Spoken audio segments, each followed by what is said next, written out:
हमने पिछले वीडियोस में वृत्त के कई सारे गुणों के बारे में पढ़ा। इस वीडियो में हम सबसे पहले एक बिंदु की एक रेखाखंड से दूरी ज्ञात करेंगे और इसके बाद उसकी मदद से वृत्त के कुछ और गुणों के बारे में पढ़ेंगे। तो चलिए शुरू करते हैं। सबसे पहले मान लीजिए कि AB कोई रेखा है और P कोई बिंदु है।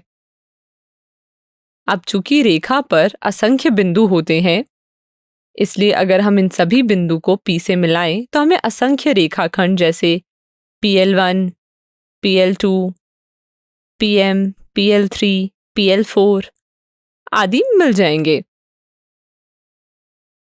तो अब जरा सोचिए कि इन सब में से कौन सी रेखा बिंदु P की AB से दूरी बता रही है। यहाँ पर अगर हम माप के देखें तो हमें यह मिलेगा कि P से AB पर लंब रेखाखंड यानी कि PM सबसे छोटा है और PM ही बिंदु P से रेखाखंड AB की दूरी बता रहा है।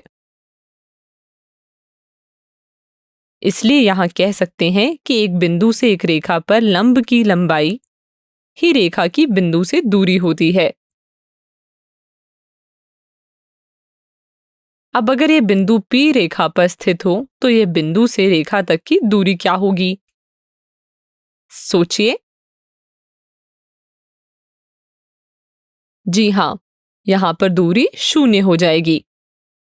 चलिए अब इस प्रॉपर्टी की मदद से वृत्त की कुछ प्रॉपर्टीज के बारे में पढ़ते हैं। हम सब यह तो जानते हैं कि एक ही वृत्त में हम जितनी चाहे उतनी जीवाएं खींच सकते हैं, यानी कि असंख्य जीवाएं हो सकती हैं।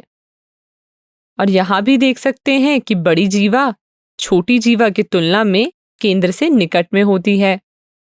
अब चूंकि व्यास वृत्त की सबसे बड़ी जीवा होती है, तो क्या आप बता सकते हैं कि यह केंद्र से कितनी दूरी पर है? अब चूंकि केंद्र पर इस पर ही स्थित है, इसलिए केंद्र से इसकी दूरी 0 होगी। तो यहां से हम सोच सकते हैं कि जीवा और उसकी केंद्र से दूरी में कोई ना कोई संबंध तो है। इस संबंध के बारे में हम अपनी अगली वीडियो में पढ़ेंगे। धन्यवाद।